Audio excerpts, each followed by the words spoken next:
Jordan Bardella, il est conseiller régional d'Île-de-France, porte-parole du parti de Marine Le Pen, membre du FN puis du RN depuis 2012. Son parti dispose aujourd'hui de 15 eurodéputés. Ils siègent tous dans le groupe Europe des Nations et des Libertés. Il veut faire des questions d'identité et d'immigration les thèmes majeurs de cette campagne. Aujourd'hui, il va nous parler d'Europe sociale. Jordan Bardella, bonjour. C'est à vous, bienvenue. Vous avez donc 4 minutes pour exposer vos idées. Bien, mesdames, messieurs, bonjour à tous. Merci de votre accueil. Demain, l'Europe sociale. Voici certainement l'une des plus vieilles promesses de la vie politique française. Souvenez-vous, l'Union européenne devait nous protéger. Elle devait assurer la prospérité des nations qui la composent et garantir le progrès social pour tous. En 2019, la lucidité semble avoir gagné le continent européen et tous les peuples, aujourd'hui, en font un constat sans appel. L'Union européenne a failli à ses missions.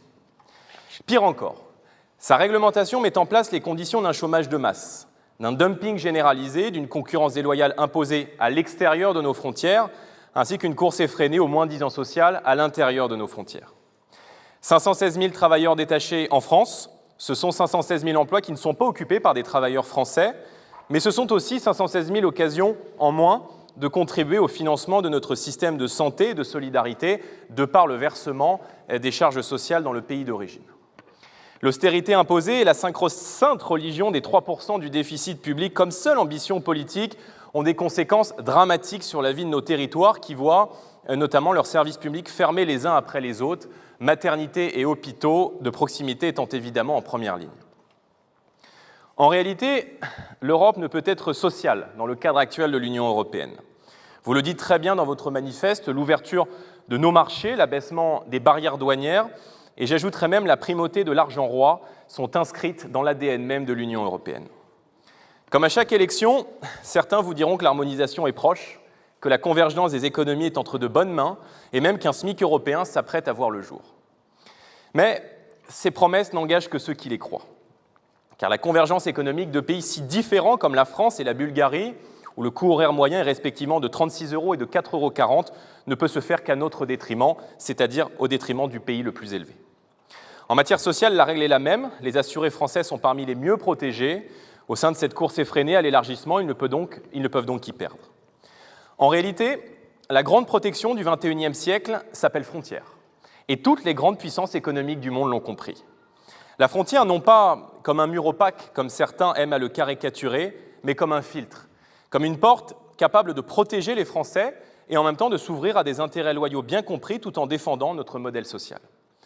Parce que derrière le concept de frontière, il y a le concept de nation. La nation est et sera le cadre de l'Europe sociale de demain. Europe de demain dans laquelle les plus grands risques sanitaires et sociaux seront directement liés à l'environnement. Il est donc vital de protéger nos écosystèmes, de défendre un modèle alimentaire de qualité avec la mise en avant de produits bio, mais aussi et surtout par la proximité avec le patriotisme économique. Le modèle localiste que nous défendons ne vise pas à nous rétrécir, mais à produire ici tout ce que nous pouvons raisonnablement produire, à faire que les acteurs économiques et sociaux accompagnent des projets de proximité, l'argent des Français devant aller aux PME du territoire plutôt que de servir à jouer au casino dans les subprimes américains. La nation doit aussi être la protection de nos données numériques personnelles. Face à la dépendance aux moteurs de recherche et algorithmes des GAFAM, il est essentiel que les données santé et vie personnelle des assurés soient traitées en France. La mutualité pourrait prendre l'initiative de fonder des coffres-forts numériques pour que toutes les données relatives au comportement personnel et aux informations relatives à la santé ne puissent faire l'objet d'aucune exploitation commerciale. Enfin, c'est parce que les Français partagent ensemble un territoire et l'appartenance à une même communauté nationale qu'ils peuvent souscrire à ce partage des risques et la mutualité. Vous le savez, car nous l'avons toujours défendu, la solidarité nationale doit être d'abord dirigée vers les nationaux. Mesdames, Messieurs, l'Europe sociale de demain se fera dans le cadre de la nation. C'est tout le sens de notre projet. Et le monde mutualiste a bien sûr un rôle essentiel à y jouer. Je vous remercie. Merci beaucoup Jordan Bardella, tête de liste aux élections européennes pour le Rassemblement national. Je vous invite à nous rejoindre à cette table. On va vous poser quelques questions. Bonjour. Je vous présente Anaïs Ginori, qui est correspondante en France pour le quotidien italien La Repubblica. D'abord, si vous le voulez bien, mes questions. Début février, la Mutualité française a lancé une plateforme collaborative. Elle a organisé une dizaine de débats en région. Plusieurs sujets et questions en ressortent. Il ressort par exemple une volonté de la part des citoyens qui ont été consultés d'harmoniser harmoniser les diplômes des professionnels de santé, harmoniser les diplômes des médecins, des infirmiers, des pharmaciens. C'est la volonté des citoyens qui ont été consultés. Ce qui rendrait très concrètement possible qu'un médecin polonais puisse venir exercer en France et inversement. Qu'est-ce que ça vous inspire? Vous le déplorez? Qu'est-ce que vous nous dites? Ça fait maintenant plusieurs années qu'on a recours à des médecins étrangers, notamment du fait du numerus clausus, qui plafonne, vous le savez, le nombre de médecins chaque année qui sortent de nos universités, de nos grandes écoles. C'est un tort? C'est un tort, mais je préférerais qu'on ait davantage de médecins français qui sont peut-être mieux formés. On parle souvent d'harmonisation, mais moi je défends la souveraineté. Voilà, je défends la souveraineté des États. La circulation même des médecins français ailleurs, chez nos crois, voisins européens. Oui, non, mais bien sûr, Pourquoi que pas nos savoir-faire s'exportent, c'est une bonne nouvelle. Mais moi je défends la souveraineté et je pense qu'en matière d'éducation, en matière d'enseignement, cela doit rester une compétence de l'État. Voilà, donc vous n'êtes pas en phase avec les citoyens qui se sont exprimés? Moi je suis plutôt favorable à ce que nous relevions de manière significative le numerus clausus pour former davantage de médecins français à l'étranger. C'est vrai, vous avez raison, il y a beaucoup de gens aussi qui viennent se former dans nos universités, dans nos grandes écoles, pour ensuite retourner dans leur pays d'origine. Je pense que c'est une bonne chose et ça participe évidemment du rayonnement de la France et du rayonnement de notre pays à l'international. La France est aussi le pays où le plus grand nombre de citoyens va se soigner chez ses voisins, en Allemagne, en Belgique, en Espagne, au Luxembourg. Vous le déplorez ou vous vous dites, après tout, c'est ça l'Europe, c'est bien que ça circule? Non, je préférerais qu'on renforce de manière significative les moyens qui sont donnés à nos infrastructures de santé. Alors, je citais le problème des effectifs en relevant le numerus clausus, mais c'est vrai qu'on a fait dans le cadre budgétaire contraint de l'Union européenne depuis un certain nombre d'années des économies sur le régalien. On a fait des économies sur la sécurité, on a fait des économies sur l'éducation, on a fait des économies sur la santé, et je le déplore parce que le service public doit rester effectivement le lieu où tous les Français peuvent trouver la sécurité et peuvent trouver effectivement de quoi se soigner. Moi, ce que je note, c'est qu'il y a aussi dans notre pays un Français sur 3 aujourd'hui qui renonce à se soigner parce qu'il n'en a plus les moyens. Et je disais que la solidarité doit rester nationale. On offre au travers de l'aide médicale d'État les soins gratuits à des gens qui sont présents de manière illégale sur notre sol. Et quand je sais qu'il y a un Français sur 3 qui n'arrive plus à se soigner, moi je préfère faire le choix de consacrer le budget de l'État à nos compatriotes qui vivent aujourd'hui dans une réelle souffrance, dans beaucoup de territoires où les services de santé ferment les uns après les autres, où il faut parfois faire 15-20 km de plus pour trouver une maternité.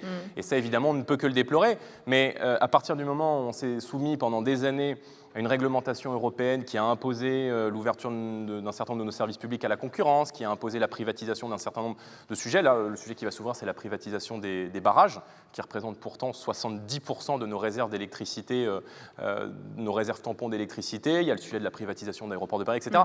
Donc, en réalité, le cadre budgétaire contraint et le fait de se soumettre aux règles budgétaires de la Commission européenne fait qu'on est obligé de faire des coupes sur des services publics qui sont essentiels au fonctionnement de notre pays. Jordan Bardella, le défi majeur qui nous attend, et c'est le cas dans toute l'Europe, et d'ailleurs ça fait partie des priorités des citoyens qui ont été consultés, c'est la prise en charge des personnes âgées.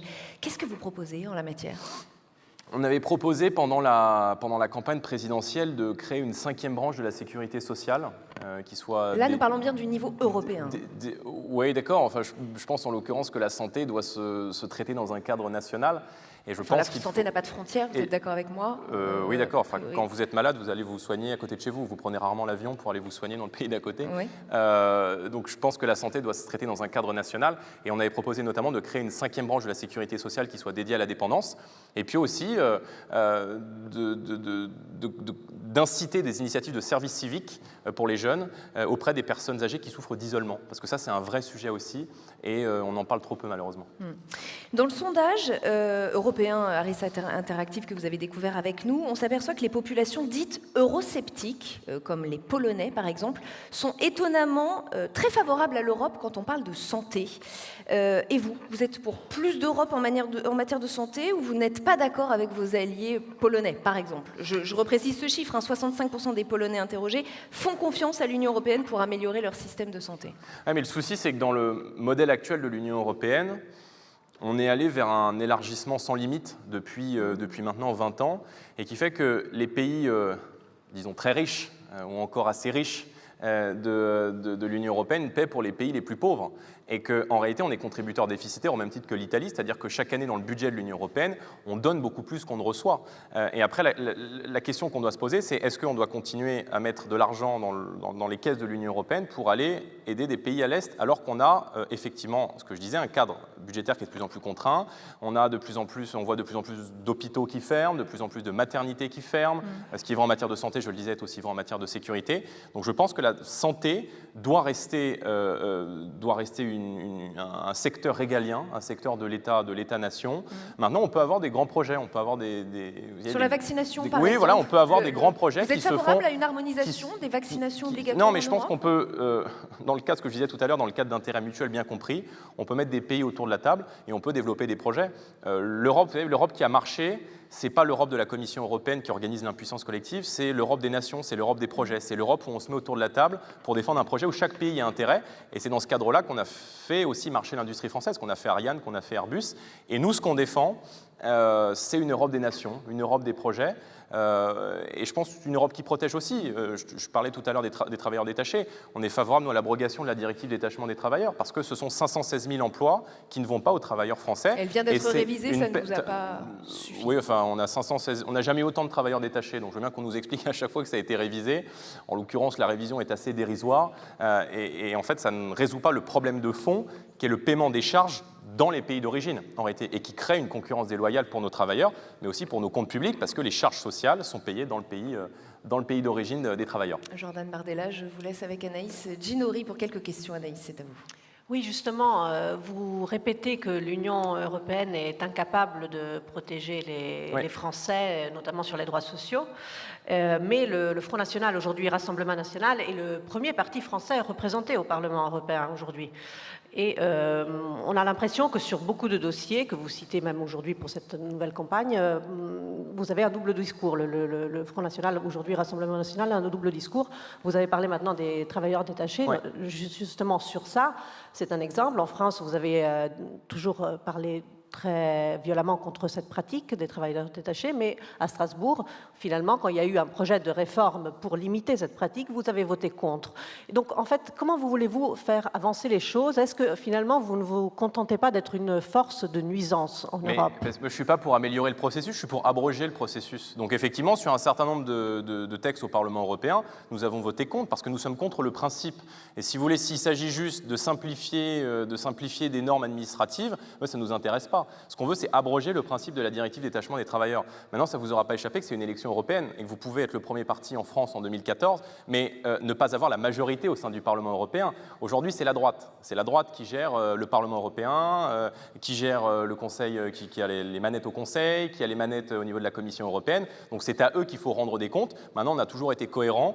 On s'est toujours, nous, opposés au traité de libre-échange, par exemple, qui organise un peu le règne du moins-disant et qui mettent, j'ai vu que vous avez beaucoup parlé de glyphosate, vous avez beaucoup parlé de questions agricoles aussi, qui mettent en concurrence nos agriculteurs avec des agriculteurs qui sont payés 30 ou 40% de moins. Ça crée une concurrence déloyale. Et quand on interdit un pesticide ou quand on interdit un produit comme le glyphosate au sein de l'Union européenne, on autorise quand même son importation par les traités de libre-échange. Donc, enfin, tout ça est un modèle fou. Et nous, ce qu'on défend, c'est l'Europe du bon sens. Voilà, c'est l'Europe du bon sens où les peuples sont protégés. Ils sont protégés dans leurs acquis sociaux et dans la défense de leur identité. Sur l'immigration, vous avez un discours très dur, même si vous êtes vous-même, venez d'une famille qui a des origines étrangères de l'Italie, et vous êtes un exemple de bonne intégration en France. Je prends ça comme un compliment. Mais est-ce que, justement, on entend souvent votre discours le plus dur et le plus fermé au fait que la France ne peut plus accueillir. Est-ce que vous êtes prêt à reconnaître que l'immigration, que la France a besoin d'immigrer pour des emplois non pourvus, notamment dans la construction, la restauration ou l'assistance aux personnes âgées? J'interviens une seconde, il vous reste 1 minute. Très bien. Ça, c'est la vision des mondialistes. Ça veut dire il n'y a pas de main-d'œuvre en France, donc on va faire venir des étrangers pour leur faire le sale boulot. Moi, ce n'est pas ma vision. Je considère effectivement, je n'ai pas une position dure sur l'immigration, mais je considère que dans un pays qui a 10 millions de pauvres, 6 millions de chômeurs et en l'occurrence un Français sur 3 qui n'a plus les moyens de se soigner correctement, on ne peut pas accueillir chaque année 400 000 personnes supplémentaires.